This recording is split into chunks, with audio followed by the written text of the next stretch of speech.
Hello दोस्तों, आराध्या रस academy के यूट्यूब चैनल में आप सभी का स्वागत है। दोस्तों, अधीनस्थ चयन बोर्ड द्वारा आयोजित पटवारी भर्ती परीक्षा 2025 के नवीनतम पाठ्यक्रम के अनुसार मॉडल पेपर की टेस्ट सीरीज शुरू की गई थी, जिसमें अपने 16 मॉडल पेपर है वो कंप्लीट हो चुके हैं। आज अपना इसमें 17 नंबर का मॉडल पेपर है। कुल 150 प्रश्न इसमें शामिल किए गए हैं और हूबहू आपको ऐसा ही पेपर है वो परीक्षा में देखने को मिलेगा। इसलिए रोजाना आपको मेरे साथ में चलना है। और अगर आपने पिछले 16 मॉडल पेपरों का अगर टेस्ट नहीं दिया है तो आप प्ले लिस्ट में जाइए, वहां पे आपको फोल्डर मिल जाएगा। पटवारी मॉडल पेपर के नाम से वहां फोल्डर बना हुआ है और उसका जो लिंक है वो आपको डिस्क्रिप्शन में मिल जाएगा। तो आप वहां जाकर पिछले मॉडल पेपरों का टेस्ट है वो अवश्य दें। आराध्या रस अकेडमी के यूट्यूब चैनल को अगर आपने अभी तक सब्सक्राइब नहीं किया तो सब्सक्राइब जरूर करें, बेल आइकन को दबाएं, क्लास को लाइक और अपने दोस्तों के पास में शेयर जरूर करें। तो चलिए दोस्तों शुरू करते हैं आज का अपना इसमें पहला प्रश्न। इसमें देखिए, विभिन्न स्तरों पर भोजन भोजन पाचित रस तथा अवशिष्ट की गति को कौन नियंत्रित करता है? विभिन्न स्तरों पर भोजन भोजन पाचित रस तथा अवशिष्ट की गति को कौन नियंत्रित करता है? इसका राइट आंसर हो जाएगा वो है दोस्तों सवर्णी पेशियां। सवर्णी पेशियां। तो यहाँ पर इसमें सी नंबर का ऑप्शन राइट आंसर हो जाएगा और ये पाचन तंत्र का एक भाग होता है। ठीक है, तो यहाँ पर अपना इसमें सी नंबर ऑप्शन सही। सेकंड नंबर का प्रश्न है, इसमें देखिए, अम्ल की धातु के साथ अभिक्रिया करने पर सामान्यतः कौन सी गैस मुक्त होती है? अम्ल की धातु के साथ अभिक्रिया करने पर सामान्यतः कौन सी गैस मुक्त होती है? तो दोस्तों इसका राइट आंसर हो जाएगा वो है इसमें हाइड्रोजन। तो यहाँ पर इसका सही उत्तर हो जाएगा वो है हाइड्रोजन गैस मुक्त होती है, यानी कि H2। डी नंबर का जो ऑप्शन है वो इसका बिल्कुल सही। 3 नंबर का प्रश्न है, इसमें देखिए, निम्न जोड़ों में से कौन सा जोड़ा सही सुमेलित है? कौन सा जोड़ा सही सुमेलित है? सिर्फ एक ही सही है और बाकी इसमें सारे के सारे गलत दे रखे हैं। जैसे कि स्कर्वी है, ये विटामिन सी की कमी से होने वाला रोग है। और आगे दोस्तों यहाँ पे थाइमिन दे रखा है और ये विटामिन B1 का नाम है दोस्तों, ये थाइमिन। तो ये अलग अलग दे रखे हैं, गलत दे रखे हैं, सिर्फ एक ही सही दे रखा है वो है मलेरिया क्लोरोक्विन। दोस्तों मलेरिया क्लोरोक्विन ये सही दे रखा है, क्योंकि मलेरिया के उपचार में दोस्तों क्लोरोक्विन का प्रयोग है वो किया जाता है। तो यहाँ पर डी नंबर का जो ऑप्शन है वो इसका बिल्कुल सही उत्तर हो जाएगा। बाकी इसमें सारे गलत दे रखे हैं। आगे देखिए, शोल्डर टाका के घटक क्या है? शोल्डर टाका के घटक क्या है? दोस्तों इसका राइट आंसर हो जाएगा वो है Pb+SN, यानी कि पीबी का मतलब शीशा, जिसको आप लेड बोल सकते हैं। ठीक है, और एसएन का मतलब टिन। दोस्तों ये पीबी और एसएन है, ये दोस्तों एक मिश्र धातु बनाते हैं जिसका उपयोग दोस्तों शोल्डर के लिए किया जाता है। तो यहाँ पर अपना इसमें राइट आंसर हो जाएगा Pb+SN, यानी कि शीशा प्लस टिन। ए नंबर ऑप्शन बिल्कुल सही। 5 नंबर का प्रश्न है, इसमें देखिए, निम्न में से कौन सा एक भौतिक परिवर्तन का गुण नहीं है? कौन सा एक भौतिक परिवर्तन का गुण नहीं है? तो दोस्तों यहाँ पर आप देख सकते हैं भौतिक परिवर्तन का जो गुण है वो दोस्तों कौन सा नहीं है। देखिए, पदार्थ के केवल भौतिक गुणों यथा अवस्था, रंग, गंध, ताप, घनत्व आदि में परिवर्तन होता है। बिल्कुल सही बात है। परिवर्तन का कारण हटाने पर पुनः प्रारंभिक पदार्थ प्राप्त होता है। तो दोस्तों ये भी बिल्कुल सही है। यह परिवर्तन स्थायी होता है। यह परिवर्तन स्थायी होता है, तो ये गलत हो जाएगा। भौतिक परिवर्तन अस्थायी होता है और रासायनिक परिवर्तन है वो स्थायी होता है दोस्तों। तो ये अपना तीसरा नंबर का यानी कि सी नंबर का कथन है वो इसमें गलत दे रखा है। ये भौतिक परिवर्तन का गुण नहीं है। चौथा भी देख लीजिए, इसमें नए पदार्थ का निर्माण नहीं होता। बिल्कुल सही बात है। तो यहाँ पर सी नंबर का ऑप्शन राइट आंसर हो जाएगा। 6 नंबर का प्रश्न, इसमें देखिए, प्रथम मानव निर्मित कार्बनिक यौगिक है। प्रथम मानव निर्मित कार्बनिक यौगिक है तो वो है दोस्तों यूरिया। तो यहाँ पर अपना इसमें सी नंबर का जो ऑप्शन है वो इसका बिल्कुल सही उत्तर हो जाएगा। और यूरिया का सूत्र क्या होता है दोस्तों? NH2CONH2। ठीक है, ये होता है दोस्तों यूरिया का सूत्र। तो यहाँ पर अपना इसमें राइट आंसर हो जाएगा सी नंबर का जो ऑप्शन है वो इसका बिल्कुल सही। नेक्स्ट 7 नंबर का प्रश्न है, इसमें देखिए, स्लीपद या फीलपांव किसके कारण होता है? बताइए, स्लीपद या फीलपांव किसके कारण होता है? दोस्तों इसका राइट आंसर हो जाएगा वो है सूत्राब, यानी कि फाइलेरियाई कृमि के कारण होता है दोस्तों ये सीलपद या फीलपांव। यहाँ पर ए नंबर का जो ऑप्शन है वो इसका बिल्कुल सही उत्तर हो जाएगा। ये सीलपद या फीलपांव है, ये दोस्तों हेल्मिनेथीज द्वारा फैलने वाला रोग है। इसको दोस्तों फाइलेरियोसिस भी कहते हैं इस रोग को। तो यहाँ पर अपना इसमें राइट आंसर क्या हो जाएगा? ए नंबर का ऑप्शन सही उत्तर। 8 नंबर का प्रश्न है, राज्य पुनर्गठन आयोग की स्थापना की गई। राज्य पुनर्गठन आयोग की स्थापना है वो कब की गई? दोस्तों ये स्थापना है ये 22 दिसंबर 1953 को की गई थी। यहाँ पर है डी नंबर का ऑप्शन बिल्कुल सही उत्तर हो जाएगा, 22 दिसंबर 1953 को। 9 नंबर का प्रश्न इसमें देखिए, किस वर्ष अवध का ब्रिटिश साम्राज्य में विलय हुआ? किस वर्ष अवध का ब्रिटिश साम्राज्य में विलय हुआ? दोस्तों इसका राइट आंसर हो जाएगा वो है 1856 में। 1856 में, यहाँ पर डी नंबर ऑप्शन सही। नेक्स्ट है 1529 में गागरा के युद्ध में मुगल बादशाह बाबर ने किसे हराया था? बताइए, जो गागरा का युद्ध हुआ था 1529 ईस्वी में, और ये बाबर और किसके बीच में हुआ था ये युद्ध? तो दोस्तों मैं आपको बताऊं, ये इब्राहिम लोदी के भाई महमूद लोदी के नेतृत्व में दोस्तों ये हुआ था गागरा का युद्ध। ठीक है, तो दोस्तों मैं आपको बताऊं तो यहाँ पर इसमें राइट आंसर क्या हो जाएगा? सी नंबर का ऑप्शन बिल्कुल सही, महमूद लोदी। महमूद लोदी, इसमें बाबर की विजय हुई थी। सी नंबर का ऑप्शन सही उत्तर। 11 नंबर का प्रश्न है, मुगल बादशाह शाह आलम द्वितीय ने किस वर्ष में बंगाल, बिहार और ओडिशा की दीवानी ईस्ट इंडिया कंपनी को अनुदान स्वरूप देने का फरमान जारी किया था? मुगल बादशाह शाह आलम द्वितीय ने किस वर्ष में बंगाल, बिहार और ओडिशा की दीवानी ईस्ट इंडिया कंपनी को अनुदान स्वरूप देने का फरमान जारी किया था? इसका जो राइट आंसर हो जाएगा वो है दोस्तों 1765 में। यहाँ पर बी नंबर का जो ऑप्शन है वो इसका बिल्कुल सही उत्तर हो जाएगा 1765 में। नेक्स्ट आगे देखिए, यहाँ पे पानीपत का द्वितीय युद्ध कब हुआ था? पानीपत का द्वितीय युद्ध है ये दोस्तों 1556 ईस्वी में लड़ा गया था अकबर और हेमू के बीच में। तो यहाँ पर डी नंबर का ऑप्शन बिल्कुल सही उत्तर हो जाएगा। नेक्स्ट आगे देखिए, गांधार कला शैली यानी कि स्कूल ऑफ आर्ट राजवंश के तहत विकसित हुई थी। बताइए कौन से राजवंश के तहत विकसित हुई थी गांधार कला शैली? तो दोस्तों ये विकसित हुई थी कुषाणों के समय। तो यहाँ पर इसमें ए नंबर का ऑप्शन बिल्कुल सही उत्तर हो जाएगा, कुषाणों के समय। आगे देखिए, यहाँ पे 14 नंबर का प्रश्न है, कौन से साम्राज्य के शासनकाल को भारतीय सभ्यता का स्वर्ण युग कहा जाता है? बताइए दोस्तों, ये तो सभी को पता होगा, भारतीय सभ्यता का जो स्वर्ण युग है वो गुप्त साम्राज्य के शासनकाल को कहा जाता है। यहाँ पर अपना इसमें सी नंबर का ऑप्शन राइट आंसर हो जाएगा, गुप्त साम्राज्य। 15 नंबर का प्रश्न इसमें देखिए, भारत में चुनाव के संदर्भ में वीवीपैट शब्द का अर्थपूर्ण अर्थ क्या है या रूप क्या है? दोस्तों सीधा सा मैं आपको बोलूं कि वीवीपैट की फुल फॉर्म क्या है, तो दोस्तों इसकी है voter verifiable paper audit trail. Voter verifiable paper audit trail, ये है दोस्तों वीवीपैट। ये एक इलेक्ट्रॉनिक मशीन है दोस्तों, जो ईवीएम मशीन के साथ अटैच रहती है। तो यहाँ पर अपना इसमें राइट आंसर क्या हो जाएगा? बी नंबर का ऑप्शन बिल्कुल सही उत्तर हो जाएगा। आगे देखिए दोस्तों, यहाँ पे दयानंद सरस्वती का मूल नाम क्या था? दयानंद सरस्वती का मूल नाम था दोस्तों मूल शंकर। क्या नाम था? मूल शंकर। यहाँ पर बी नंबर ऑप्शन सही उत्तर। 17 नंबर प्रश्न है, भारतीय संविधान के संदर्भ में निम्नलिखित में से कौन सा अनुच्छेद अपने नागरिकों को धर्म की स्वतंत्रता के अधिकार की गारंटी देता है? भारतीय संविधान के संदर्भ में निम्नलिखित में से कौन सा अनुच्छेद अपने नागरिकों को धर्म की स्वतंत्रता के अधिकार की गारंटी देता है? तो वो है दोस्तों अनुच्छेद 25। यहाँ पर सी नंबर का जो ऑप्शन है वो इसका राइट आंसर हो जाएगा, अनुच्छेद 25। आगे देखिए 18 नंबर का प्रश्न है, भारत का नियंत्रक और महालेखा परीक्षक निम्नांकित में से किस समिति के मित्र, दार्शनिक और निर्देशक के रूप में कार्य करता है? भारत का नियंत्रक और महालेखा परीक्षक निम्नांकित में से किस समिति के मित्र, दार्शनिक और निर्देशक के रूप में कार्य करता है? इसका राइट आंसर हो जाएगा वो है लोक लेखा समिति। यहाँ पर ए नंबर का जो ऑप्शन है वो इसका बिल्कुल सही उत्तर इसमें हो जाएगा। भारत का नियंत्रक और महालेखा परीक्षक लोक लेखा समिति के मित्र, दार्शनिक और निर्देशन या निर्देशक के रूप में कार्य करता है।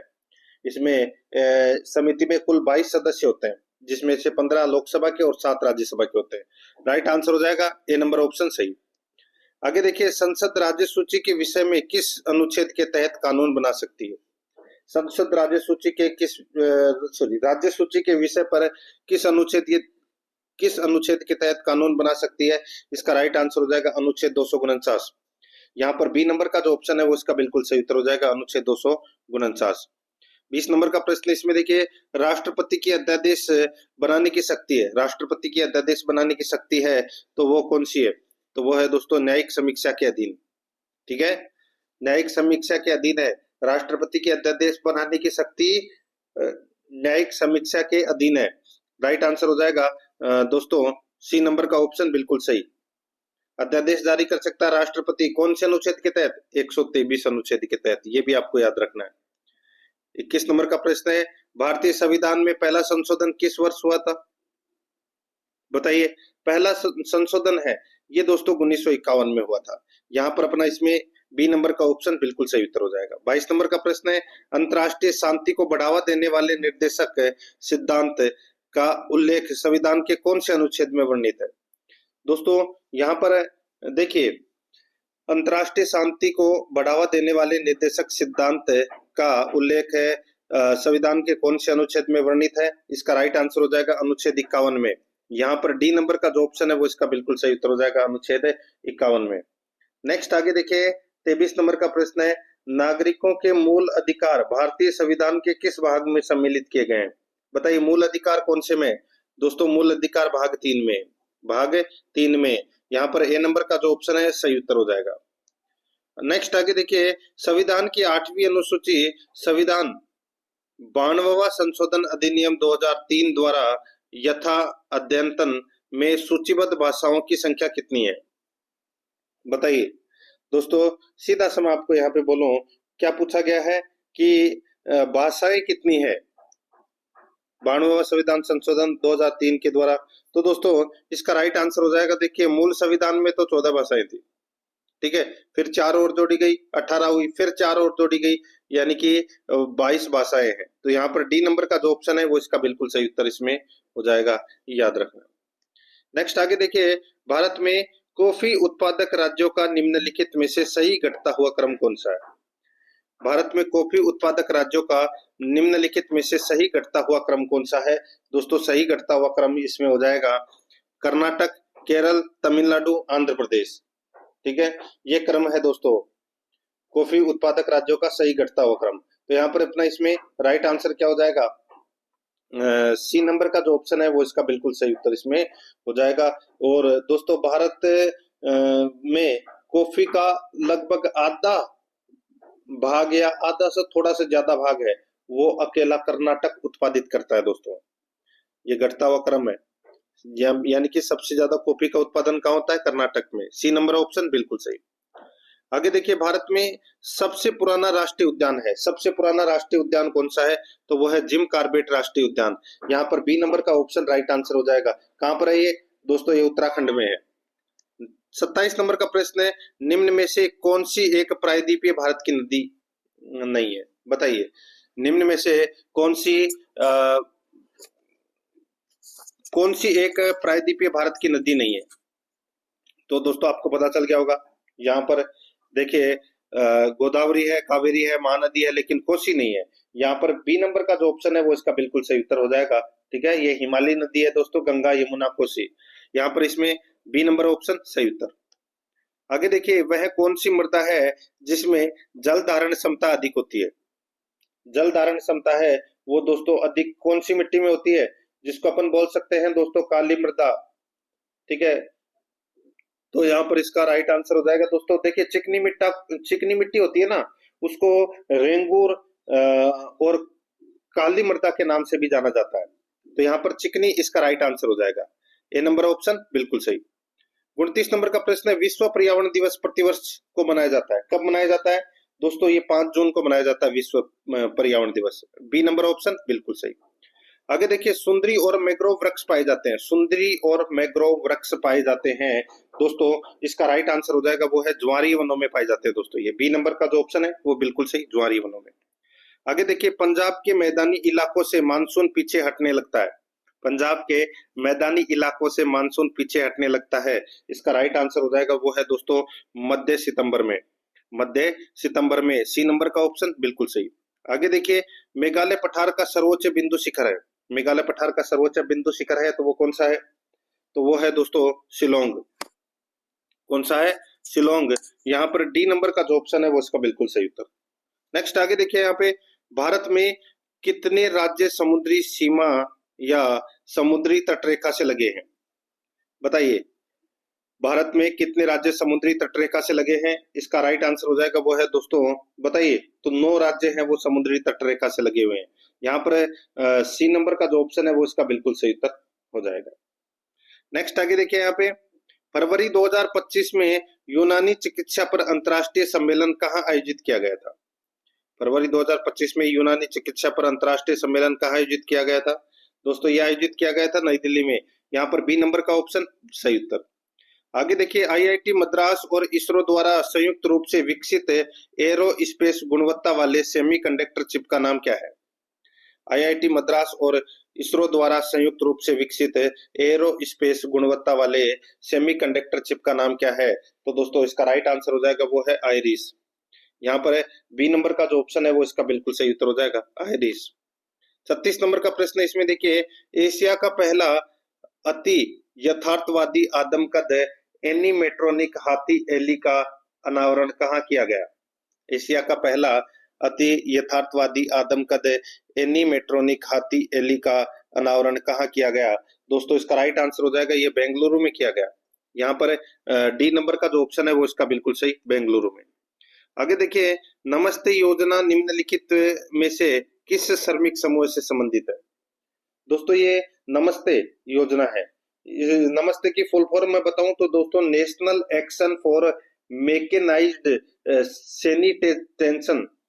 सैनिटेशन इकोसिस्टम, ठीक है, ये नमस्ते की फुल फॉर्म है।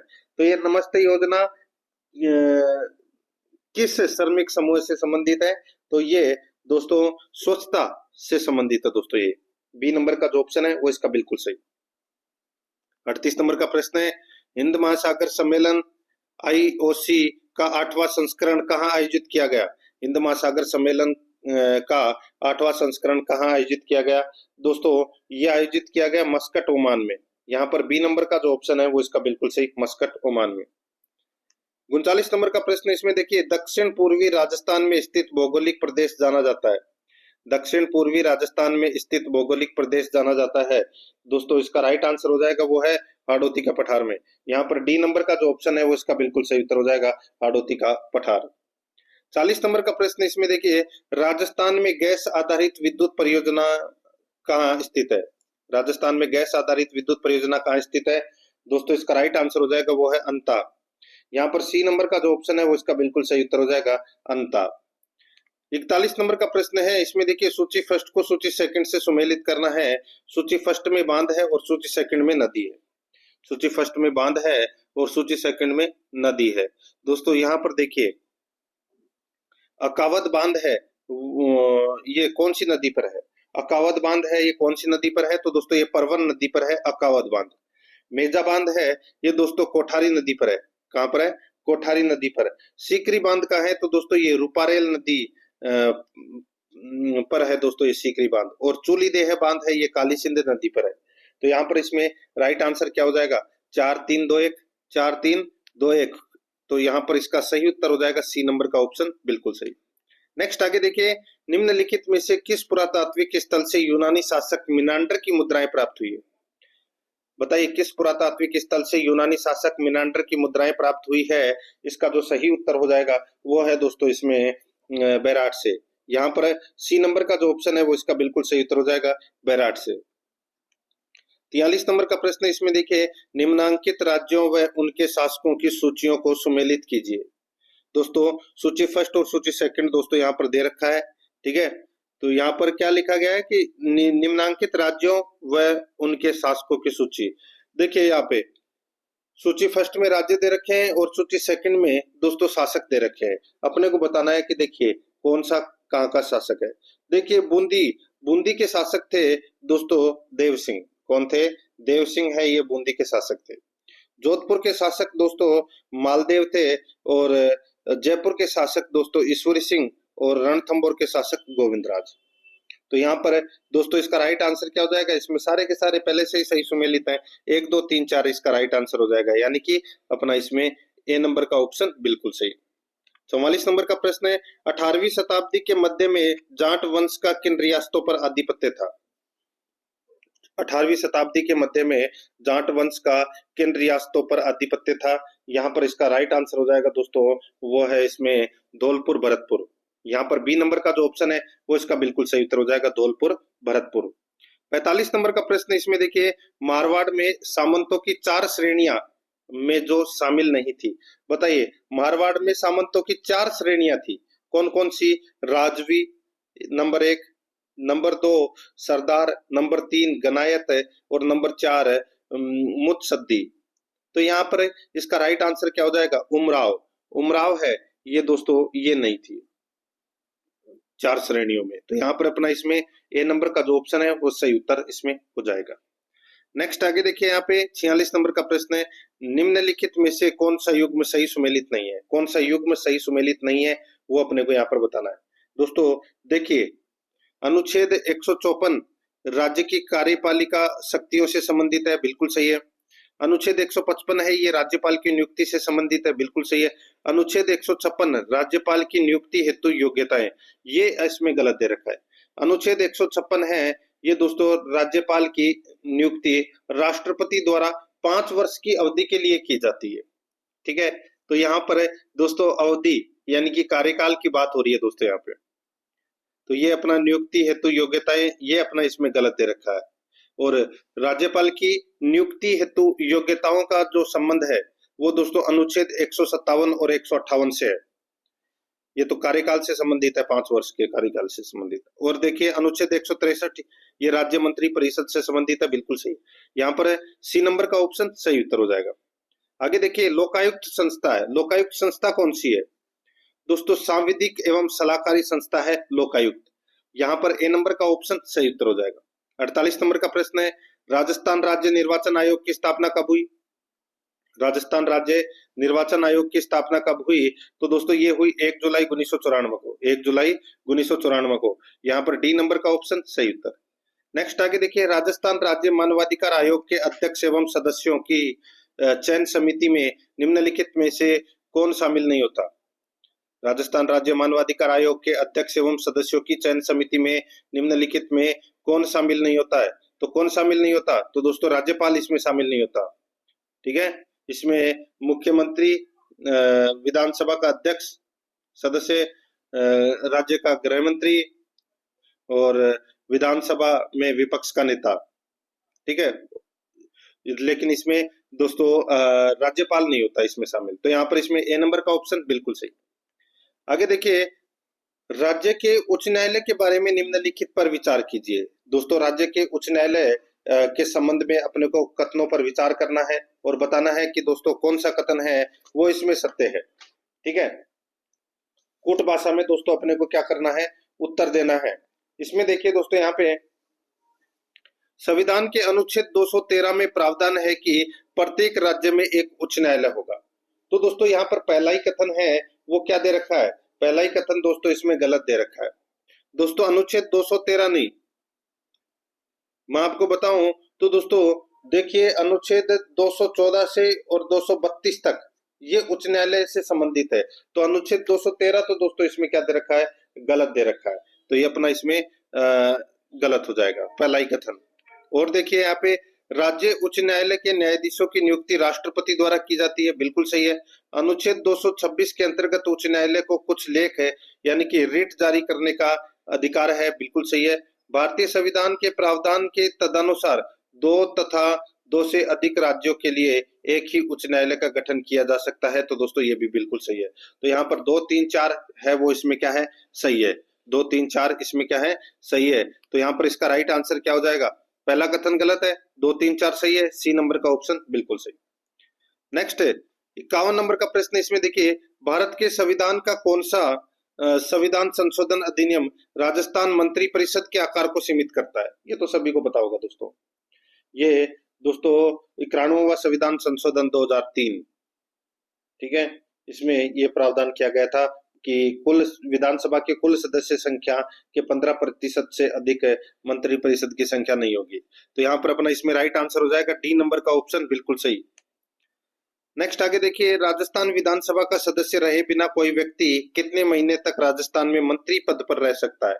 तो दोस्तों ये 6 महीने तक मंत्री परिषद में रह सकता है, फिर चुनाव लड़ना ही पड़ेगा। सी नंबर ऑप्शन सही। आगे देखिए, निम्नांकित आभूषण व उसे पहने जाने वाले अंग को सुमेलित कीजिए। सूची फर्स्ट और सूची सेकंड यहाँ पर दे रखा है। बोरला आभूषण है, ये दोस्तों कहाँ पहना जाता है? बोरला आभूषण है ये दोस्तों सिर का आभूषण है। बोरला आभूषण सिर का आभूषण है। और यहाँ पर देखिए ये लटकन, लटकन है ये दोस्तों नाक का आभूषण है। किसका? नाक का। जंजीर, जंजीर दोस्तों ये जंजीर कमर का आभूषण है। जंजीर है ये कमर का आभूषण है। और तोड़िया है ये दोस्तों पैर का आभूषण है। तो यहाँ पर अपना इसमें राइट आंसर क्या हो जाएगा? 2 3 4 1, 2 3 4 1 इसका बिल्कुल सही उत्तर इसमें हो जाएगा।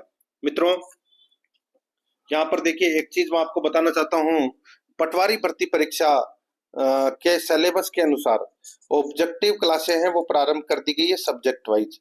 आप प्लेलिस्ट में जाओगे तो वहां पे आपको फोल्डर मिल जाएगा, पटवारी पॉलिटिकल साइंस के नाम से, और पटवारी कंप्यूटर, पटवारी राजस्थान इतिहास एवं कला संस्कृति, पटवारी राजस्थान का भूगोल, इस नाम से दोस्तों आपको अलग अलग फोल्डर मिल जाएंगे सब सिलेबस के अकॉर्डिंग। और उन सभी का जो लिंक है वो आपको डिस्क्रिप्शन में मिल जाएगा। तो आप वहां जाकर जो क्लासें हैं वो ऑब्जेक्टिव क्लास सिलेबस के अनुसार जरूर देखें। और आराध्या रस एकेडमी के यूट्यूब चैनल को अगर आपने सब्सक्राइब नहीं किया तो सब्सक्राइब जरूर करें, बेल आइकन को दबाएं ताकि नोटिफिकेशन है वो आपके पास में निरंतर पहुंचता रहे। ठीक है। और मॉडल पेपर को लाइक नहीं किया तो एक बार सभी के सभी मित्र हैं वो मॉडल पेपर को लाइक जरूर करें। देखिए यहाँ पे 54 नंबर का प्रश्न है, निम्नांकित में से कन्या वध के विरुद्ध कानून बनाने वाला पहला राज्य कौन सा था? बताइए, निम्नांकित में से कन्या वध के विरुद्ध कानून बनाने वाला पहला राज्य कौन सा था?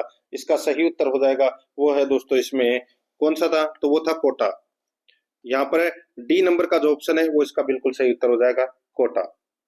नेक्स्ट आगे देखिए, यहाँ पे सुमेलित करना है। सूची फर्स्ट में हस्तशिल्प उत्पाद है और सूची सेकंड में स्थान है। सूची फर्स्ट में हस्तशिल्प उत्पाद है और सूची सेकंड में स्थान है। यहाँ पर देखिए बादला, बादला ये दोस्तों कहाँ का प्रसिद्ध है? तो दोस्तों ये जोधपुर का। नमदा, नमदा दोस्तों टोंक के प्रसिद्ध है। पाव रजाई जयपुर की प्रसिद्ध है। और खेसला है वो लेटा की प्रसिद्ध है। तो यहाँ पर अपना इसमें राइट आंसर क्या हो जाएगा? 3 4 1 2, 3 4 1 2, यानी कि अपना इसमें ए नंबर का जो ऑप्शन है वो इसका बिल्कुल सही उत्तर हो जाएगा। 56 नंबर का प्रश्न इसमें देखिए, ट्रेंच कमीशन संबंधित है। ट्रेंच कमीशन संबंधित है तो दोस्तों ये बेंगू किसान आंदोलन से संबंधित है ये ट्रेंच कमीशन। यहाँ पर ए नंबर का जो ऑप्शन है वो इसका बिल्कुल सही उत्तर हो जाएगा। 57 नंबर का प्रश्न इसमें देखिए, मौलवी लियाकत अली जिन्होंने 1857 के स्वतंत्रता संग्राम के दौरान महत्वपूर्ण भूमिका निभाई, निम्नलिखित में से किस शहर से संबंधित थे?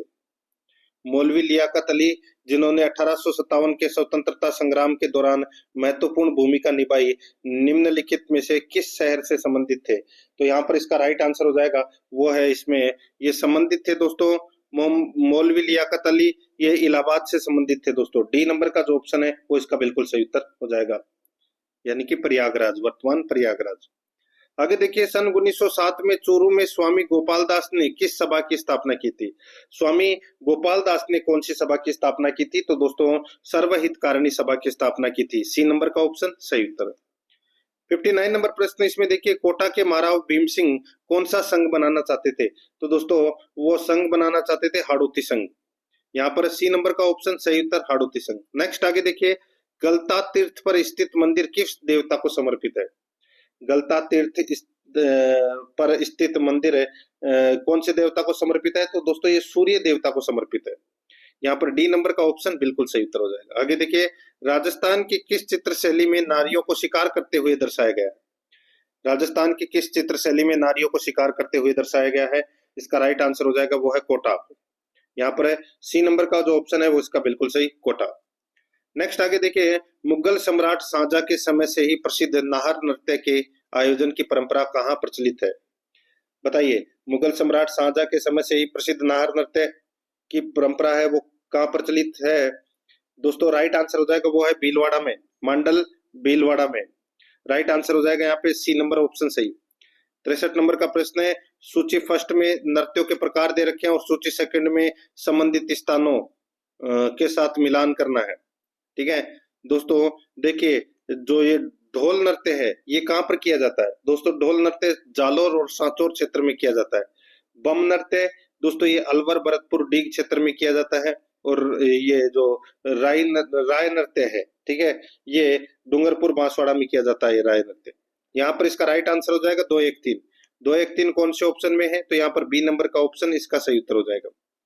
आगे देखिए, निम्नलिखित में से किस एक जिले में गोडवाड़ी बोली बोली जाती है? गोडवाड़ी बोली है ये दोस्तों मारवाड़ी की उपबोली है और ये जालोर और पाली जिले में बोली जाती है। तो यहाँ पर देखिए पाली ऑप्शन में नहीं दे रखा, जालोर इसका राइट आंसर हो जाएगा, ए नंबर ऑप्शन सही। 65 नंबर का प्रश्न है, सहजोबाई का संबंध किस संप्रदाय से है? सहजोबाई का संबंध किस संप्रदाय से है? इसका राइट आंसर हो जाएगा वो है चरणदासी संप्रदाय से संबंधित है। डी नंबर का ऑप्शन बिल्कुल सही। आगे देखिए, कौन सा युग्म गलत सुमेलित है? कौन सा युग्म गलत सुमेलित है वो अपने को बताना है। दोस्तों यहाँ पर देखिए पाबूजी कोल्हू। दोस्तों पाबूजी का मुख्य मंदिर कहाँ है या जन्म कहाँ हुआ था? तो दोस्तों कोड़ुमंड फड़ौदी में। तेजाजी का जन्म दोस्तों खड़नाल नागौर में हुआ था।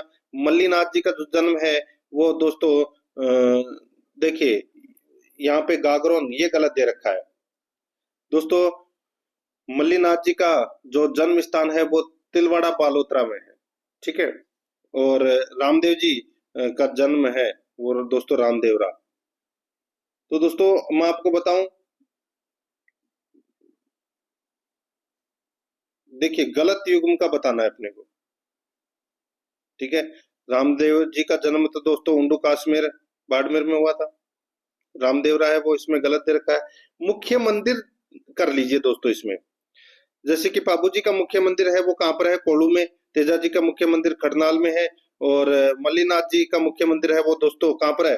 तो ये तिलवाड़ा में है। और रामदेव जी का मुख्य मंदिर रामदेवरा में है। तो यहाँ पर अपना इसमें सी नंबर का ऑप्शन बिल्कुल सही उत्तर हो जाएगा। आगे देखिए यहाँ पे 67 नंबर प्रश्न, निम्नलिखित में से राजस्थान का कौन सा पर्यटन स्थल हिंदू मुस्लिम एकता का प्रतीक माना जाता है? हिंदू मुस्लिम एकता का प्रतीक है वो दोस्तों रामदेवरा जैसलमेर को माना जाता है। यहाँ पर इसमें ए नंबर का ऑप्शन सही उत्तर। नेक्स्ट 68 नंबर का प्रश्न है, निम्नलिखित में से किसने माउंट आबू के राजस्थान में विलय में महत्वपूर्ण योगदान दिया? तो वो दिया दोस्तों किसने? तो वो गोकुल भाई भट्ट ने। यहाँ पर सी नंबर का जो ऑप्शन है वो इसका बिल्कुल सही उत्तर इसमें हो जाएगा। आगे देखिए दोस्तों, यहाँ पे अब अपन है वो इंग्लिश ग्रामर से संबंधित प्रश्न है वो पढ़ेंगे। देखिए, read the following passage and answer the questions given below 69 से 73 तक। दोस्तों पैसेज को पढ़कर उत्तर देना है। मैं यहाँ पे पैसेज है वो नहीं पढ़ रहा हूँ, डायरेक्ट चल रहा हूँ दोस्तों, ठीक है। 22 प्रश्न है वो दोस्तों इंग्लिश ग्रामर और हिंदी ग्रामर से संबंधित पूछे जाएंगे परीक्षा में। यहाँ पे एक चीज़ आपको याद रखनी है दोस्तों, देखिए यहाँ पे इसके अंदर आपको एक चीज़ दिखाई देगी, फादर ऑफ नेशन, ठीक है, फादर ऑफ नेशन ये लिखा हुआ दिखाई देगा दोस्तों यहाँ पे। तो यहाँ पर देखिए 69 नंबर का प्रश्न है, अबाउट हुम इज द पैसेज रिटन। दोस्तों ये पैसेज किसके लिए है? तो दोस्तों ये महात्मा गांधी। यहाँ पे दोस्तों आप पैसेज पढ़ोगे तो वो महात्मा गांधी से संबंधित है, फादर ऑफ नेशन लिखा हुआ आएगा वहाँ पे। तो यहाँ पर इसमें बी नंबर का ऑप्शन सही उत्तर।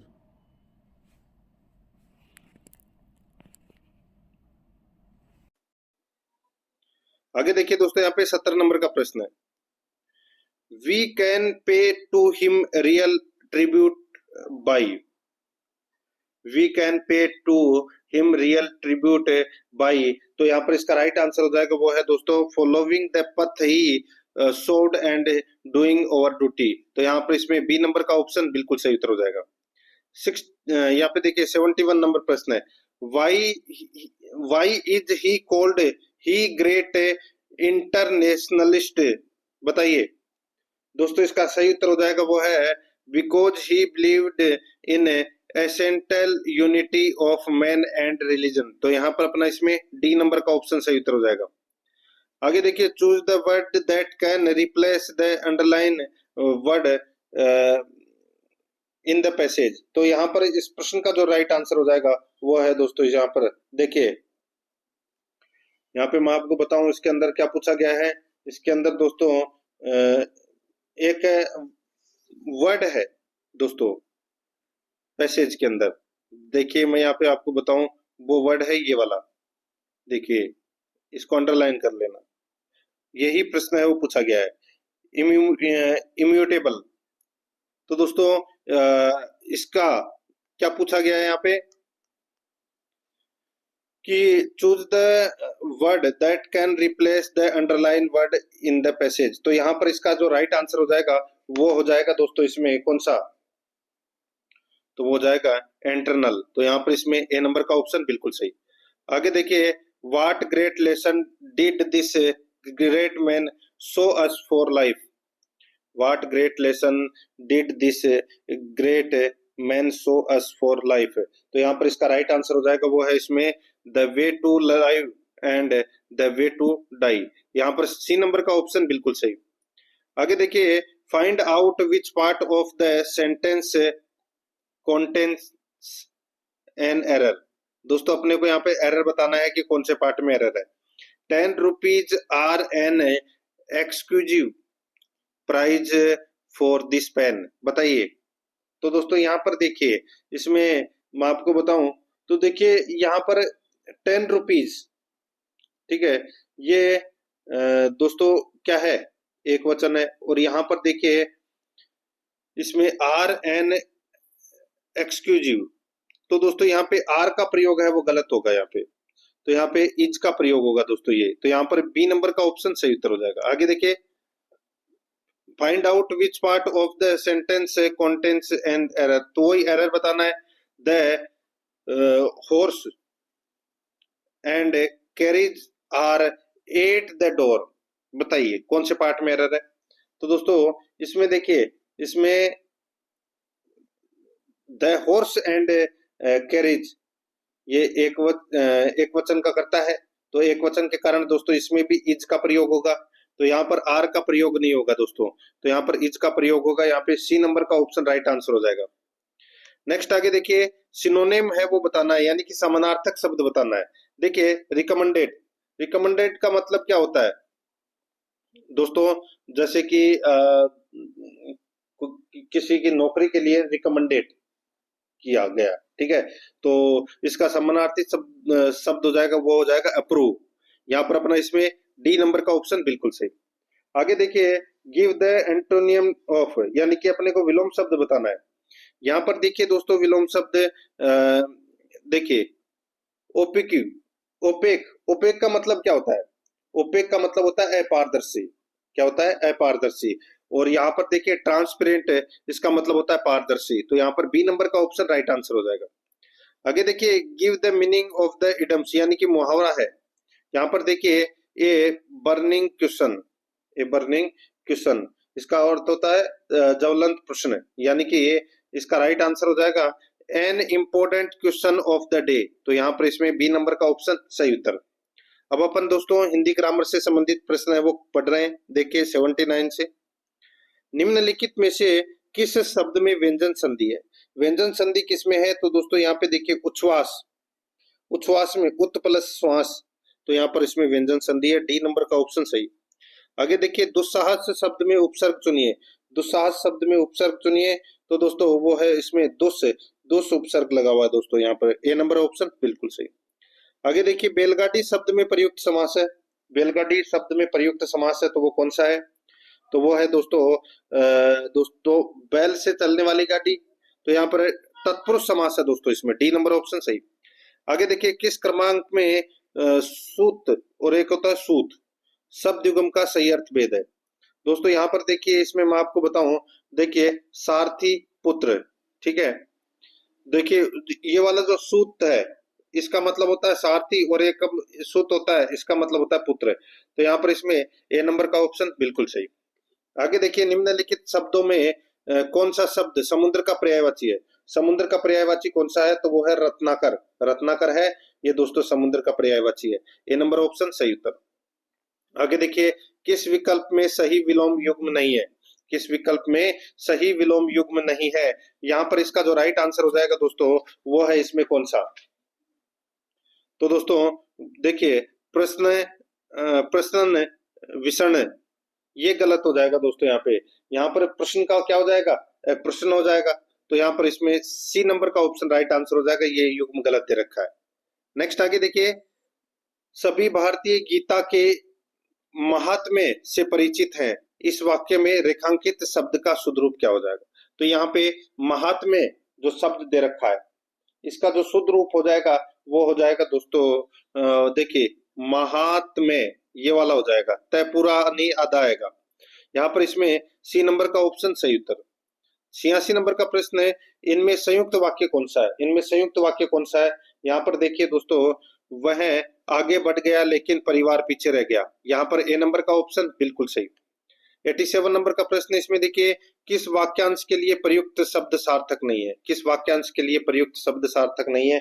दोस्तों इसमें देखिए, पराया दोष ढूंढने वाला, तथ्यान्वेषी, ये गलत हो जाएगा। पराया दोष ढूंढने वाला, वो उसको बोलते हैं छिद्रान्वेषी। क्या बोलते हैं? छिद्रान्वेषी बोलते हैं। तो यहाँ पर इसे गलत दे रखा है, तो यहाँ पर ए नंबर ऑप्शन राइट आंसर हो जाएगा, क्योंकि गलत ही पूछा है, बाकी इसमें सारे सही दे रखे हैं। आगे देखिए, डेपुटेशन के लिए उपयुक्त हिंदी शब्द कौन सा होगा? तो दोस्तों डेपुटेशन के लिए हिंदी शब्द है वो कौन सा होगा? तो वो होगा प्रतिनियुक्ति। यहाँ पर अपना इसमें बी नंबर का ऑप्शन बिल्कुल सही उत्तर हो जाएगा, प्रतिनियुक्ति। 89 नंबर प्रश्न, इसमें देखिए, अपना हाथ जगन्नाथ लोकोक्ति का सही अर्थ है। दोस्तों इसका राइट आंसर हो जाएगा, वो है अपना काम स्वयं के द्वारा ही संपन्न करना उचित होता है। यहाँ पर सी नंबर ऑप्शन सही। नेक्स्ट आगे देखिए, निम्न में से ई प्रत्यय से निर्मित शब्द कौन सा नहीं है? ई प्रत्यय से निर्मित शब्द कौन सा नहीं है? राइट आंसर हो जाएगा, वो है नगरीय। यहाँ पर बी नंबर का जो ऑप्शन है वो इसका बिल्कुल सही उत्तर हो जाएगा, नगरीय। अब दोस्तों अपन है वो रीजनिंग और मैथ से संबंधित प्रश्न है वो प्रारंभ कर रहे हैं, ठीक है, 91 से 135 तक। उसके बाद में दोस्तों 135 से 150 तक अपन कंप्यूटर से संबंधित प्रश्न पढ़ेंगे, और कंप्यूटर दोस्तों महत्वपूर्ण भूमिका निभाएगा परीक्षा के अंदर। देखिए यहाँ पे आगे क्या आएगा वो अपने को बताना है। रीजनिंग से संबंधित प्रश्न है 27, 65, 64, तो आगे क्या आएगा दोस्तों? ये 27 क्या है, कैसे आया 27? तो ये दोस्तों 3 का क्यूब होता है 27, ठीक है, और ये दोस्तों 4 का क्यूब होता है कितना? 64, ठीक है। अब दोस्तों यहाँ पर आप देख सकते हैं कि ये 65 कैसे आया। तो दोस्तों मैं आपको यहाँ पर बताऊं तो 65 है, देखिए 3, 4। अब दोस्तों यहाँ पर देखिए 5 का दोस्तों क्यूब करोगे तो कितना आ जाएगा दोस्तों? 5 का क्यूब करोगे तो 5 का क्यूब कितना होता है? 125, और 125 प्लस 1 करोगे तो यहाँ पे 126। अब ये 65 कैसे आया? 65 है वो दोस्तों, देखिए यहाँ पे मैं आपको बताऊं, ये जो 4 का स्क्वायर प्लस 1, 4 का स्क्वायर प्लस 1 कर दिया यहाँ पर सॉरी 4 का क्यूब प्लस 1। अब यहाँ पर देखिए सीधा सा मैं आपको एक बार फिर से बता देता हूँ, 27 है वो दोस्तों 3 का क्यूब है, ठीक है। फिर यहाँ पर अनुपात दे रखा है, ये अनुपात। फिर ये दोस्तों आगे क्या क्या 65 कैसे आए? तो ये 4 का क्यूब प्लस 1, ठीक है। अब दोस्तों यहाँ पर आगे देखिए 4 का क्यूब दे रखा है, तो अब आगे अपन को क्या करना है? तो ये 5 का क्यूब प्लस 1 करना है। तो दोस्तों 5 का क्यूब कितना होता है? 125, और 1 126। तो यहाँ पर इसमें डी नंबर का ऑप्शन बिल्कुल सही उत्तर हो जाएगा। आगे देखिए, उस विकल्प का चयन करें जो तीसरे पद से उसी तरह संबंधित है जैसे कि दूसरा पद पहले पद से संबंधित। देखिए, बिजली, धारामापी, गैल्वेनोमीटर, वायु दाब, वायुमंडलीय दाब। तो दोस्तों यहाँ पर आप देख सकते हैं बिजली, धारामापी, गैल्वेनोमीटर और वायुमंडल दाब, वायुमंडलीय दाब। देखिए जिस प्रकार गैल्वेनोमीटर से बिजली का मापन है वो किया जाता है, उसी प्रकार बैरोमीटर से वायुमंडलीय दाब को मापा जाता है। तो यहाँ पर इसमें ए नंबर ऑप्शन सही उत्तर। आगे देखिए, दी गई श्रृंखला में अगली संख्या क्या होगी? 0, 1, 4, 3, सॉरी देखिए पता चल गया होगा यहाँ पे 0, 1, 4, 27, 16, 125, 36। तो दोस्तों देखिए यहाँ पे 1 का स्क्वायर, ठीक है, फिर दोस्तों यहाँ पे 2 का स्क्वायर, 2 का स्क्वायर, फिर दोस्तों यहाँ पे 3 का क्यूब, फिर दोस्तों यहाँ पे 4 का स्क्वायर और 5 का क्यूब और 6 का स्क्वायर। ठीक है, तो अब आगे क्या आएगा? 1 2 3 4 5 6, तो आगे क्या आएगा? 7। क्या आएगा? 7। तो दोस्तों यहाँ पर देखिए 7 का क्यूब होगा। ठीक है, 5 का क्यूब हो गया, एक छोड़ के एक क्यूब चल रहा है ना, 3 का क्यूब, फिर 5 का क्यूब, फिर 7 का क्यूब। 7 का क्यूब होता है 343। तो यहाँ पर अपना इसमें ए नंबर का ऑप्शन सही। आगे देखिए, दिए गए अनुक्रम में छूटी हुई संख्या को विकल्पों से चुनना है। तो यहाँ पर देखिए दोस्तों 15 और 20, 15 20 18 23 26 24। तो यहाँ पर देखिए 3 3 का गैप कर लीजिए दोस्तों। यहाँ पर देखिए 15 और 18 में कितने का गैप है? 3 का गैप है। उसी प्रकार 20 और 23 में, इसमें भी दोस्तों 3 का गैप है। फिर 23 और 26 में भी 3 का गैप है। तो ऐसे ही करना है। 18 में भी 3 का गैप होगा। 18 और 3 कितने होते हैं? 21। तो यहाँ पर इसका राइट आंसर 21 होगा। यहाँ पर ए नंबर ऑप्शन सही। आगे देखिए, निम्नलिखित आंकड़े से प्रत्येक को केवल एक बार प्रयोग करें। प्रत्येक का केवल एक बार प्रयोग करें ताकि 3 समूह बन जाए। इस तरह से बनाए गए 3 समूह है, तो वो कौन से हैं दोस्तों? देखिए यहाँ पर 1 3 5, 1 3 और 5। ठीक है, ये बन रहे हैं यहाँ पे 2 6 8 और 7 4 7 9। यहाँ पर ए नंबर का ऑप्शन बिल्कुल सही उत्तर हो जाएगा। नेक्स्ट आगे देखिए, निम्न में से विषम को अलग करें। विषम को अलग करें दोस्तों। यहाँ पर देखिए कांच, एल्यूमिनियम, चांदी, तांबा। तो इसका राइट आंसर क्या हो जाएगा? वो है, देखिए ये धातु है, चांदी, तांबा और एल्यूमिनियम धातु है, लेकिन कांच धातु नहीं है। यहाँ पर अपना इसमें ए नंबर ऑप्शन सही। आगे देखिए, उस युग्म का चयन करें जो निम्नलिखित समूह से संबंधित नहीं है। Root 64 9, root 81 10, root 36 8, 121 12। तो दोस्तों यहाँ पर आप देखिए 8 का रूट, सॉरी देखिए ये रूट है किसका? 8 का, और इसमें एक प्लस किया गया है। ठीक है, ये 81 है, ये किसका रूट है? तो ये 9 का, फिर एक प्लस किया गया है। तो यहाँ पे 8 है, फिर ये 9। ठीक है, 8 है 9, फिर ये 6 का रूट हो जाएगा ये, और इसमें 2 प्लस किया गया है 8, और ये दोस्तों 11 का, ये 121 का रूट कितना होगा? 11, और यहाँ पर 12 दे रखा है। ठीक है, तो यहाँ पर दोस्तों एक तो है इसमें देखिए 64 को अपन, रूट 64 को 8 लिख सकते हैं, 8 और 9। ठीक है, उसके बाद में दोस्तों यहाँ पे 9 और 10, फिर उसके बाद में दोस्तों यहाँ पे 6 और 8 है, 6 और 8 है। उसके बाद में दोस्तों अपन 11 और 12, ये अपन ऐसे लिख सकते हैं। तो निम्नांकित समूह से संबंधित नहीं है, कौन सा नहीं है? तो ये वाला ही नहीं है। कौन सा? 36, रूट 36 8। तो यहाँ पर बी नंबर ऑप्शन बिल्कुल सही। इसमें देखिए 2 का गैप दे रखा है, बाकी इसमें सब में 1 दे रखा है। आगे देखिए, यदि शब्द यूनिवर्सल के अक्षरों को वर्णमाला क्रम में लगाया जाता है, और इस क्रम में प्रत्येक अक्षर के लिए बाईं ओर से उनकी स्थान के अनुसार 1 2 3 का संख्यावाचक मूल्य निर्धारित किया जाता है, तो व्यंजन यानी कि कॉन्सोनेंट के स्थानों के संख्यात्मक मूल्यों का जोड़ कितना होगा? तो दोस्तों वो जोड़ होगा इसमें, देखिए यहाँ पे यूनिवर्सल दे रखा है, तो यूनिवर्सल को दोस्तों आप क्या कर लीजिए, जैसे कि क्रम वाइज जमा लीजिए। तो यहाँ पे सबसे पहले क्या आएगा? ए, फिर आएगा दोस्तों इसमें ई, फिर आई, फिर आएगा एल, फिर एन, फिर आर, फिर एस, फिर यू और फिर वी। ठीक है, यूनिवर्सल को अपन दोस्तों व्यंजन के अनुसार इसको अपन ने जमा लिया। ठीक है, अब इसको नंबर दे दीजिए, जैसे 1 2 3 4 5 6 7 8 9। ठीक है, ये नंबर दे दिए। अब दोस्तों यहाँ पर देखिए जो सीधा सा है, अपने को व्यंजन का ही पूछा गया है। ठीक है, एक तो होते हैं स्वर और एक होता है व्यंजन। तो यहाँ पे स्वर को काट दीजिए। तो यहाँ पर देखिए ए, ई, आई और यू। ठीक है, इसको काट, ए, ई, आई, ओ, यू, इसको काट दीजिए, और बाकी दोस्तों इनको टोटल कर लीजिए। जैसे कि एल है वो 4 नंबर पे, एन 5 नंबर पे, आर 6 नंबर पे, एस 7 नंबर पे और वी 9 नंबर पे। तो इनको जोड़ दीजिए, 4 प्लस 5 प्लस 6 प्लस 7 प्लस 9, यानी कि टोटल कितने हो गए 31। तो यहाँ पर इसमें डी नंबर का ऑप्शन बिल्कुल सही उत्तर हो जाएगा। आगे देखिए, दिए गए विकल्पों से संबंधित शब्द का चयन करें। यदि F R O G 9268, R A N G 2538, तो फोर्ट कोड के रूप में बदल दिया गया है। तो देखिए एफ कितने नंबर पर आ रहा है, देखिए एफ का कोड दोस्तों यहाँ पर कितना है 9, तो एफ का कोड 9। ओ देखिए ओ कौन कितने नंबर पर है, तीसरे नंबर पे, तो यहाँ पे क्या कोड हो जाएगा 6 हो जाएगा। ठीक है, आर आर दोस्तों F R O G, R है वो दूसरे नंबर पर है, तो यहाँ पे जिसका कोड भी 2 है। और टी है ये दोस्तों, देखिए टी, तो टी का कोड है वो दोस्तों यहाँ पर दे नहीं रखा।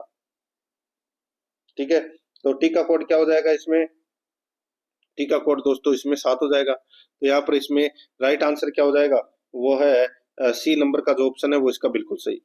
ठीक है, नेक्स्ट आगे देखिए, एक कोड में यहाँ पर देखिए MIZZLY को ये लिखा गया है, तो यहाँ पे पजल को ये लिखा गया है, तो यहाँ पर BUZZWORD को कैसे लिखा जाएगा, लिख सकते हैं दोस्तों। देखिए इसी को पजल को ही उल्टा पुल्टा करके लिखा गया है।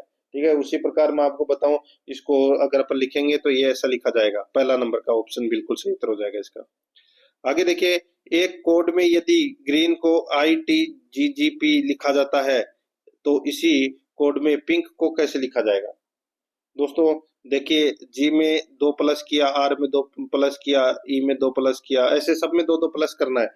पी में 2 प्लस किया, आर आई में 2 प्लस किया, के एन में 2 प्लस किया, पी और के में 2 प्लस किया, एम। तो यहाँ पे आर के पी एम इसका राइट आंसर हो जाएगा, यानी कि डी नंबर ऑप्शन सही।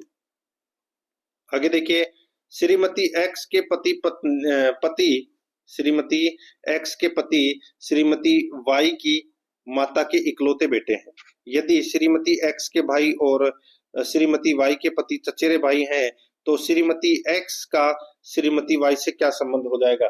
दोस्तों क्या संबंध हो जाएगा, तो इसमें ननद भाभी या साली जेठानी देवरानी इनका संबंध हो जाएगा दोस्तों। डी नंबर का ऑप्शन सही उत्तर, भाभी होगी दोस्तों इसमें। ठीक है, आगे देखिए, यदि यदि वाई एक्स का भाई है, वाई है वो एक्स का क्या है, भाई है। वाई जेड का बेटा है, वाई है वो किसका बेटा है, जेड का बेटा है। ठीक है, तो ये दोनों के हो गए पुत्र हो गए, वाई और एक्स किसके, जेड के। देखिए तो जेड के पिता एक्स क्या है, बताइए। तो जेड के पिता एक्स के क्या है, तो एक्स के क्या है, तो दोस्तों एक्स के भी देखिए वाई एक्स का भाई है, वाई है वो एक्स का भाई है, वाई जेड का बेटा है, तो जेड के पिता एक्स के क्या है, जेड के पिता, जेड के भी पिता पूछा है। ठीक है, एक्स के क्या है, तो दोस्तों ये दादा हो गया। तो यहाँ पर इसमें सी नंबर का जो ऑप्शन है वो इसका राइट आंसर हो जाएगा, दादा। नेक्स्ट आगे देखिए, 104 नंबर का प्रश्न है, एक्स की ओर संकेत करते हुए वाई कहता है कि एक्स ही मेरी माँ के एकमात्र बेटे का पुत्र है, फिर वाई एक्स का है, तो वाई एक्स का क्या है। दोस्तों देखिए, माँ यानी कि एक्स की ओर संकेत करते हुए वाई कहता है एक्स ही मेरी माँ के एकमात्र बेटे का पुत्र है। ठीक है, फिर वाई एक्स से क्या संबंध है, सीधा सा है दोस्तों, ये पिता हो जाएगा इसका। यहाँ पर सी नंबर ऑप्शन बिल्कुल सही। आगे देखिए, मेजर, कप्तान, कर्नल, ब्रिगेडियर, लेफ्टिनेंट जनरल, तो इनको क्रम में जमाना है दोस्तों। क्रम में जमाओगे तो यहाँ पर क्या आएगा, तो यहाँ पर आप देख सकते हैं सबसे पहले आएगा लेफ्टिनेंट जनरल, फिर आएगा दोस्तों यहाँ पे ब्रिगेडियर, फिर आएगा दोस्तों यहाँ पे कर्नल, फिर आएगा दोस्तों यहाँ पे मेजर, और फिर आएगा दोस्तों इसमें कप्तान।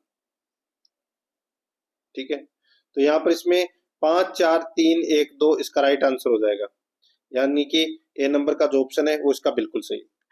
आगे देखिए, मान ले कि निम्न चित्रों में से प्रत्येक में संख्याएं एक समान पैटर्न का अनुसरण करती है। उस विकल्प का चयन करें जो चित्र बी में दिए गए प्रश्न चिन्ह को बदल सकता है। यहाँ पर क्या आएगा वो अपने को बताना है।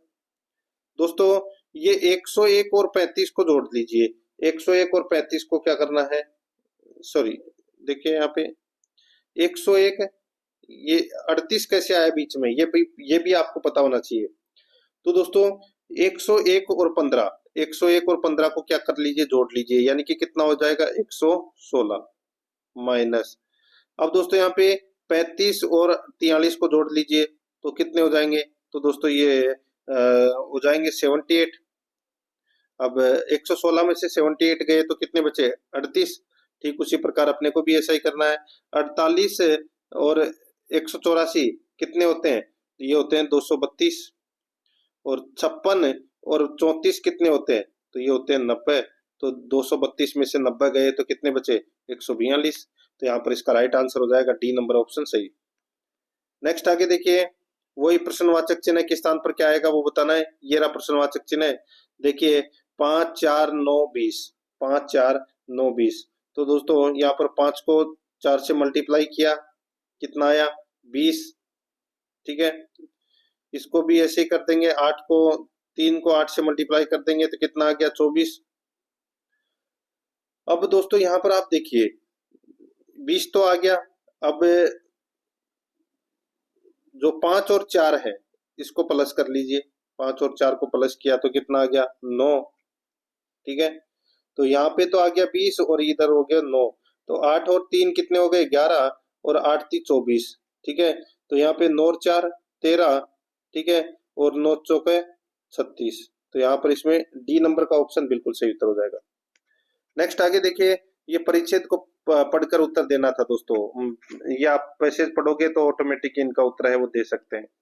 ये देखिए 116 नंबर का प्रश्न है, दिए गए समीकरण को संतुष्ट करने के लिए किन दो चिन्हों को एक दूसरे के प्रति स्थापित किया जाना चाहिए। दोस्तों इसको आप कैसे करोगे, ऑप्शन उठा के कर लीजिए। ठीक है, निशान चेंज करके देख लीजिए।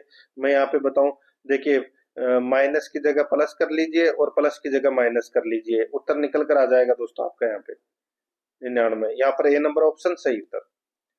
इसमें भी देखिए इस श्रृंखला में दोस्तों खालिस्तान दे रखी है, खालिस्तान में क्या आएगा वो अपने को बताना है। दोस्तों इसमें देखिए,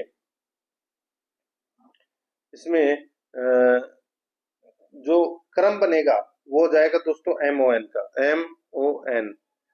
MON। ठीक है, फिर MON, ये वाला क्रम बनेगा। तो यहाँ पर इसका राइट आंसर हो जाएगा दोस्तों बी नंबर ऑप्शन बिल्कुल सही। आगे देखिए यहाँ पे, यदि x का अर्थ प्लस y का अर्थ माइनस r का अर्थ भाग z का अर्थ इंटू हो, तो यहाँ पे 9 z का अर्थ क्या है इंटू 48, r का अर्थ क्या है r का अर्थ भाग 6, y का अर्थ क्या है y का अर्थ माइनस 16, इंटू का अर्थ क्या है तो प्लस 3। बस सोल्व कर लीजिए। तो यहाँ पर देखिए सबसे पहले भाग दिया तो 48 में 6 का भाग दिया तो दोस्तों कितना आया, देखिए 8 बार गया। ठीक है, 6 इंटू 48। तो अब सबसे पहले भाग किया, फिर अब गुणा करेंगे तो 9 और 9 इंटू 8। ठीक है, 9 इंटू 8 है तो कितना होता है, तो दोस्तों ये होता है 72। तो यहाँ पर 72 माइनस 16 प्लस 3 कर लीजिए, यानी कि 72 और 3 कितने होते हैं 75, और 75 में से 16 गए तो कितने बचे दोस्तों 59। तो यहाँ पर इसमें ए नंबर का ऑप्शन बिल्कुल सही उत्तर हो जाएगा 59। ठीक है, बाकी दोस्तों देखिए ये रीजनिंग से सॉरी मैथ के कुछ प्रश्न हैं, ये भी आप आसानी से कर सकते हैं। मैं एक काम करूंगा दोस्तों, आप टेलीग्राम लिंक से जुड़ जाइए, मैं आपको वहां पर मैथ के और रीजनिंग के क्वेश्चन है वो वहां पे आपको PDF उपलब्ध करवा दूंगा उनकी मॉडल पेपर की। तो आप दोस्तों वहां पर सॉल्यूशन भी आपको बता दूंगा। ठीक है, PDF में, तो आप वहां जाकर दोस्तों PDF से हल कर लेना इन मैथ के प्रश्नों को। ठीक है, आप करके देख लेना ये चीजें। मैं आपको दोस्तों कंप्यूटर से संबंधित प्रश्न है वो करवा देता हूँ। यहाँ पे 15 प्रश्न है, ये महत्वपूर्ण है दोस्तों कंप्यूटर के। देखिए CMOS होता है, CMOS होता है। तो दोस्तों ये क्या होता है, ये बैटरी चालित मेमोरी चिप होती है, बैटरी चालित मेमोरी चिप। यहाँ पर ए नंबर ऑप्शन सही।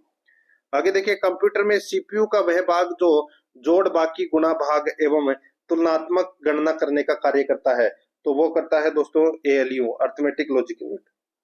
नेक्स्ट आगे देखिए, कौन सी की कर्सर के बाईं ओर के अक्षर को डिलीट करती है? तो दोस्तों इसका जो राइट आंसर हो जाएगा वो है इसमें back space. B number option बिल्कुल सही, बैक स्पेस। 139 नंबर प्रश्न है, कंप्यूटर मॉनिटर को वीडीयू भी कहा जाता है। वीडियो का क्या मतलब है? वीडियो का मतलब क्या है? तो दोस्तों वीडियो का मतलब होता है वर्चुअल विजुअल डिस्प्ले यूनिट। तो यहाँ पर इसमें राइट आंसर हो जाएगा डी नंबर का ऑप्शन बिल्कुल सही। आगे देखिए, 140 नंबर प्रश्न है, निम्नलिखित ऑप्शंस में कौन सा स्टोरेज डिवाइस को उनकी स्टोरेज कैपेसिटी के संदर्भ में सही सीक्वेंस को रिप्रेजेंट करता है? तो दोस्तों यहाँ पर इसका जो राइट आंसर हो जाएगा वो हो जाएगा दोस्तों, यहाँ पे देखिए, cache memory, primary memory, secondary memory, ये अपना इसमें राइट आंसर हो जाएगा, ए नंबर ऑप्शन सही। नेक्स्ट आगे देखिए, निम्न में से कौन सा ऑप्टिकल स्टोरेज माध्यम है? ऑप्टिकल स्टोरेज माध्यम है तो दोस्तों ये सीडी, डीवीडी, बीडी, डिस्क। तो यहाँ पर इसमें उपरोक्त सभी इसका राइट आंसर हो जाएगा। टेलीग्राम का लिंक है वो आपको डिस्क्रिप्शन में मिल जाएगा, तो वहां से जुड़े दोस्तों टेलीग्राम चैनल से, वहां पर आपको दोस्तों पीडीएफ उपलब्ध करा दी जाएगी। 142 नंबर का प्रश्न है, इसमें देखिए, निम्न में से कौन सा सॉफ्टवेयर का एग्जाम्पल है? बताइए, सॉफ्टवेयर का एग्जाम्पल कौन सा है? यहाँ पर इसका जो राइट आंसर हो जाएगा वो है दोस्तों इसमें देखिए, MS word, Google Chrome, Facebook, WhatsApp, antivirus, spreadsheet, photo editor, device driver, media player, ये सभी हैं, ये सॉफ्टवेयर के एग्जाम्पल है। 143 नंबर प्रश्न है, यूनिक्स ऑपरेटिंग सिस्टम एक है, क्या है? तो दोस्तों ये मल्टी यूजर ऑपरेटिंग सिस्टम है, ये बी नंबर का ऑप्शन बिल्कुल सही उत्तर हो जाएगा। 144 नंबर का प्रश्न है, इसमें देखिए, नया फॉन्ट स्थापित करने के लिए पाथ क्या होगा? नया फॉन्ट स्थापित करने के लिए पाथ क्या होगा? दोस्तों इसका राइट आंसर हो जाएगा वो है इसमें start control panel, font, install new font. तो यहाँ पर इसमें सी नंबर ऑप्शन सही। आगे देखिए, इनमें से कौन फॉन्ट स्टाइल नहीं है? दोस्तों फॉन्ट स्टाइल कौन सा नहीं है? तो देखिए, bold, italic, regular, superscript नहीं है दोस्तों, डी नंबर का ऑप्शन बिल्कुल सही। नेक्स्ट आगे देखिए, एमएस वर्ड में कंट्रोल प्लस बराबर कुंजी का कार्य क्या है? तो दोस्तों इसका कार्य है दोस्तों सुपर स्क्रिप्ट। तो यहाँ पर अपना इसमें राइट आंसर क्या हो जाएगा? बी नंबर का ऑप्शन बिल्कुल सही उत्तर हो जाएगा। ठीक है, टेक्स्ट को घात के रूप में लिखना। नेक्स्ट आगे देखिए, यहाँ पे एमएस एक्सेल 2007 की वर्कशीट में अधिकतम कॉलम संख्या है, तो अधिकतम कॉलम संख्या है वो कितनी है? तो वो है दोस्तों देखिए, एमएस एक्सेल 2007 की वर्कशीट में अधिकतम कॉलम संख्या कितनी है? अधिकतम कॉलम संख्या दोस्तों यहाँ पर देखिए, कॉलम संख्या की मैं बात करूं तो वो है दोस्तों 16,384, 16,384 होती है। तो यहाँ पर इसका राइट आंसर हो जाएगा इनमें से कोई नहीं। नेक्स्ट आगे देखिए, एक सेल में कोई बदलाव होने पर कौन सा फीचर स्वतः ही पूरे वर्कशीट में पुनः गणना कर लेता है? एक सेल में कोई बदलाव होने पर कोई फीचर स्वतः ही पूरे वर्कशीट में पुनः गणना कर लेता है, इसका राइट आंसर हो जाएगा वो है ऑटो कैलकुलेशन। यहाँ पर बी नंबर ऑप्शन बिल्कुल सही।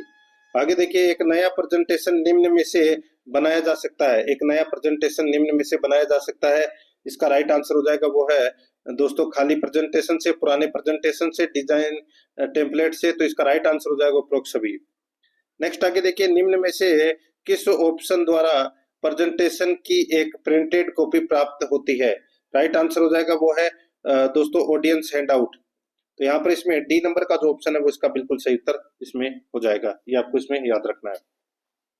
तो दोस्तों इसी के साथ मैंने आपको ये पटवारी भर्ती परीक्षा का ये पेपर है वो करवाया है। प्रश्न कैसे लगे कमेंट में जरूर बताएं, कुछ चेंजेस वगैरह करना है तो वो भी जरूर बताएं। और अध्याय एकेडमी के यूट्यूब चैनल को सब्सक्राइब नहीं किया तो सब्सक्राइब जरूर करें, बेल आइकन को दबाएं, क्लास को लाइक और अपने दोस्तों के पास में शेयर जरूर करें। मिलते हैं दोस्तों नेक्स्ट क्लास में। जय हिंद, जय भारत।